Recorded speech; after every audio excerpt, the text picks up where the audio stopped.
এই আগে কচুরলতিটা অন্যভাবে করবো। আজকে একদিন করেছিলাম, বেশ ভালো লেগেছিল, তা সেইভাবেই করব। পেঁয়াজ দেওয়ার প্রয়োজন, আমি ততটাই এখানে। টমেটো কুচি দিয়ে দেবো, আদা রসুন কাঁচা লঙ্কা একসঙ্গে বেটে নিয়েছিলাম, একটু জিরের গুঁড়ো, একটু ধনের গুঁড়ো, পরিমাণ মতো লবণ, হলুদ গুঁড়ো, লঙ্কার গুঁড়ো, সর্ষের তেল দিয়ে দেবো পরিমাণ মতো। আর কচুরলতিতে তো একটু চিংড়ি মাছ দিলে আরো বেশি ভালো হয়। সব উপকরণ একসঙ্গে মাখিয়ে নেবো সুন্দর করে।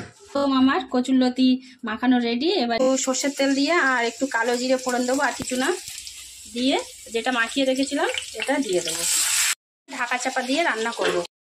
দেখো এইভাবে ঢাকা চাপা দিয়ে রান্না করলে, মানে এই রান্নাটা না আমি শিখেছি আমার বাবাদের বাড়ির পাশে একটা কাকিমা, সেজো কাকিমা, কচুরলতি করা।